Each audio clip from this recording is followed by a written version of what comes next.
I wanted to begin today's session by honoring three people, none of whom were CPI members, but were great anti-imperialist activists who passed on. There's a tradition that comes out of the Cuban Revolution that I guess in the military, when they're taking roll, they say the person's name, and then the way to say present in Spanish, they say presente. And a way of honoring the deceased is to you then say their name, and everyone shouts presente because they're still with us, our comrades are still with us.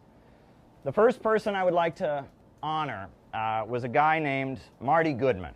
Marty Goodman was a man who was born into a communist family in New York City. He got involved in the struggle against the Vietnam War as a young man, and he was really involved in building peace demonstration. He was in the Socialist Workers' Party, and he was in some other organizations that came out of that. He was a transit worker. He drove the subway train in New York City. He actually saved someone's life on the subway. So a woman had tried to commit suicide and jump in front of the train, and he jerked the train to a stop and saved the person's life. And so the city of New York gave him an award for this, and he turned down the award in protest of the way the transit workers were having their treatment cut, and he kind of embarrassed the MTA authority, turning down their award.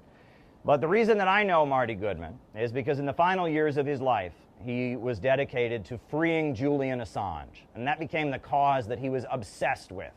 And every week they had a protest in front of the British UN mission, every week. And I worked near there at the RT studio that used to be there, and I would walk by him, and sometimes he would be the only one there with a sign, "Free Julian Assange." He'd be the only one. And sometimes there'd be 5 people, sometimes there'd be 10 people, and sometimes it was just Marty.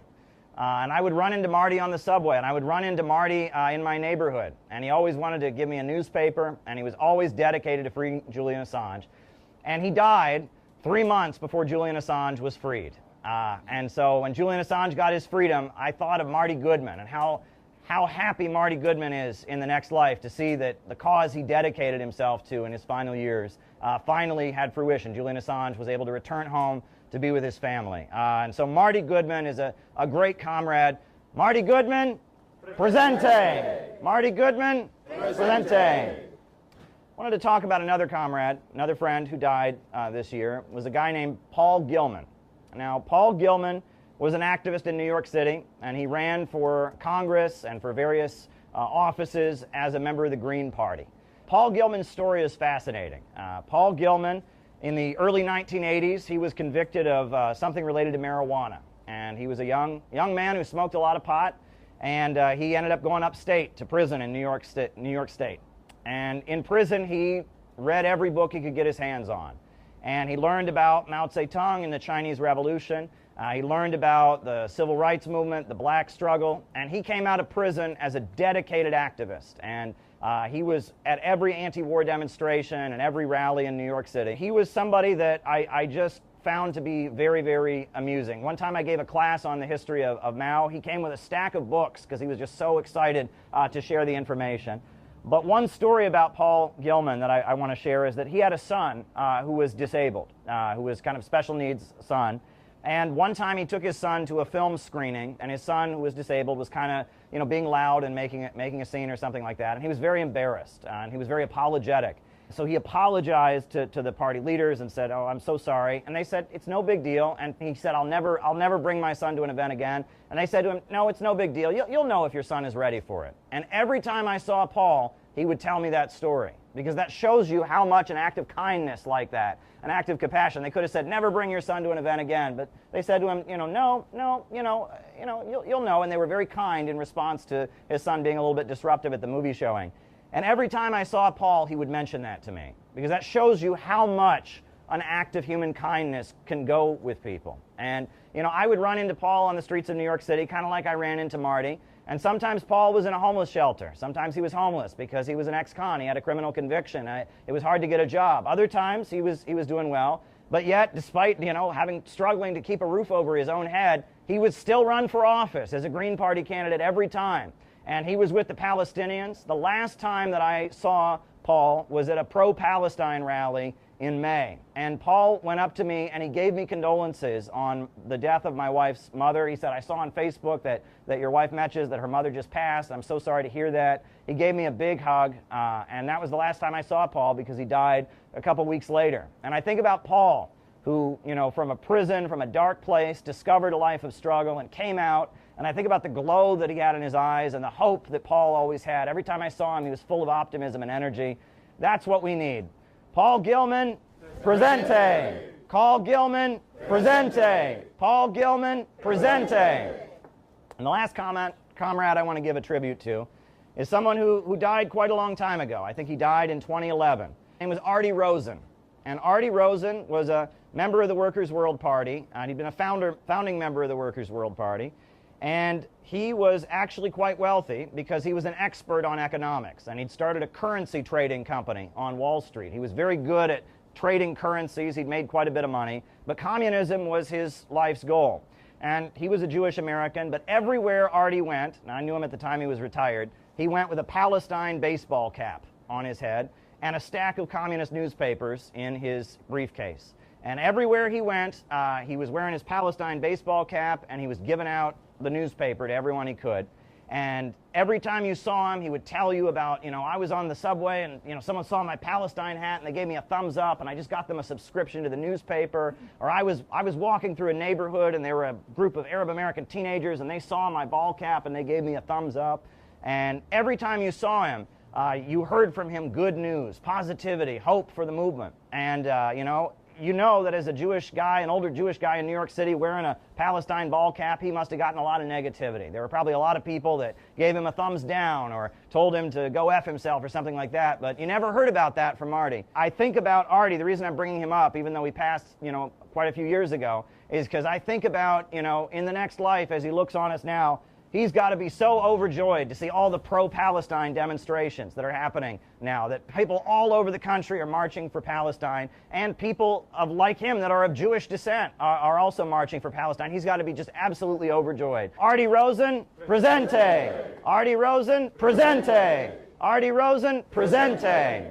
And the reason that I'm opening our session talking about this is because movements are made by people. Movements are made by people who give their lives to it, people who are active organizers. And part of what we've been trying to transition out of in CPI is we don't want to be an online organization. We very much want to be an in real life organization. And in real life means getting to know people. It means getting to struggle along people. And there are so many beautiful people who've given their lives to anti-imperialism. And we need to honor them and we need to know them because they're a model for what our lives can be, right? The revolution is not podcasts. The revolution is not tweets. The revolution is people who give their life to the struggle. And so we want to keep these comrades with us and look at them as a model of people who lived for a higher purpose, believed in living in the sake of others, and sacrificing for something that they believe in. We want to hold them in our hearts as we go out and build a movement in our time.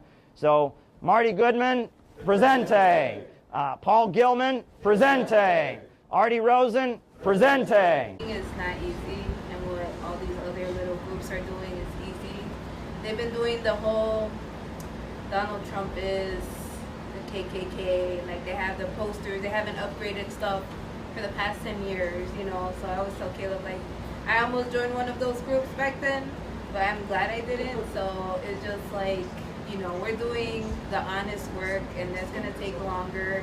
In the long run, it's rewarding, so I enjoy kind of the reward I get afterwards, because the whole Kamala book, passing out the book, people are unaware about the whole thing with Kamala, and it's like we were the ones that, or Caleb's book gave all of us awareness of what she's about in her life and everything. And I gave a book to a family friend. She's conservative, and she was surprised, and she's like, "Who's Caleb?" And she saw him in like right media and all this stuff, and she was like, wow, like, this is crazy. And like, she told my aunt, like, watch out, tell Gaby to be careful and everything. And she went all like kind of with that. But I mean, I kind of just wanted to say that what we're doing is we're on the right track. It's going to take a long time to accomplish what we want to accomplish. But like I said, I feel good doing the right thing. If I didn't feel good, yeah. So like, poverty in that region. I myself would be interested in helping native reservations, doing food drives, doing cultural preservation techniques, recording languages, helping people preserve their own cultures in these areas. I'm sure every single person here can think of something that they would love to do in that regard, in their own little niche, in their own way. So I am looking forward to the future of CPI and how we will be able to grow, I think, at one point exponentially once we're able to have the resources and the power to help the average person and show what we're really all about. Wow, you guys inspire me a lot. Just want to say that. This has just been an amazing whole week. I do want to talk to you, maybe get some morning messages from you, because starting with who are you and why CPI, basically. And that's kind of what I want to mention right now. And sometimes I do things on the fly, so that's why I have notes. So I try not to go by the notes, but sometimes there's things I don't want to leave out, and that's why I write things down. I'm spontaneous. But I think one of the things that we do a lot in LA, and we all do really as a group, is outreach. Or even when you're out and about doing social things, you're always talking to people. Always. And I find the more I do outreach, almost every time CPI comes in a conversation. And it's so important to be face to face, and I have to tell you, it looks a lot better seeing you in person than it does just seeing you online all the time. So, okay. I want to increase that too. I'd like to see us do this more often, and please come to LA. So I asked myself, who am I? Well, there's a lot of things. I wear a lot of hats. So I put in the context of activism. The first thing I did, I guess as an activist, was be a media ambassador for Adopt a Minefield, which is a program of the United Nations of the USA. And they asked me to be a media ambassador. I worked in the Hollywood Press Corps. Sorry, Dan, could you speak up a little bit? I wrote an article for their international newsletter, and I worked in the Hollywood Press Corps 1 year. It was a great experience. I met a lot of people from all over the world. And I learned that, when people will tell you, you can't change the world, I realized that was absolutely not true. What we did as a community is, I think we pretty much stopped the creation of landmines.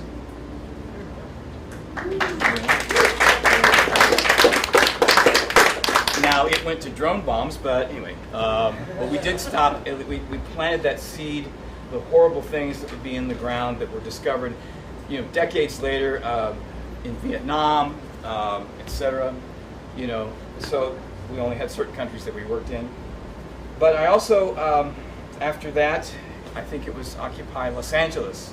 So since Adopt a Minefield put me in their media team, I thought that's where I want to go. If I can't do arts and education, that's where I'm going to go, and that's where I ended up. And I learned more about economic injustice. I realized how ignorant I was of many things. Didn't really know more of the details, believe it or not, of the Banking Act, the Glass-Steagall Act, and I learned, and that and so many more things that it just boggled my mind. I go home at night, get on my computer, and oh my God. And that's the first time I saw an image of this gentleman here, the hippie here, sitting here. It was Occupy Wall Street. And the next thing that I did was working with KPFK, because I realized the importance of building community, and someone asked me if I wanted to be on the committee, and then I was the acting chair of their community advisory board. I didn't have to get involved in their infighting politically, and I could just communicate with the community and get their feedback about what they liked and didn't like about community radio. And from there, I created my own cable access television channel because a brand new studio opened in the city where I live. And I like to learn. I'm an educator as well as an entertainer. I like to learn. I like to ask questions, and I like to go directly to the source. So when David Bowie died, what was it like working with David Bowie? I talked to the person that worked with him more than anybody else. What was it like working with the Beach Boys and the Monkees? I interviewed people from the Wrecking Crew. What is this thing called the Freedom Dividend? I talked directly to Andrew Yang about it. What is the Green New Deal in your perspective? I talked to Jill Stein. What is this thing called CPI? And I talked to this gentleman here. This is one of those things where, I know difficult. There's times where like it's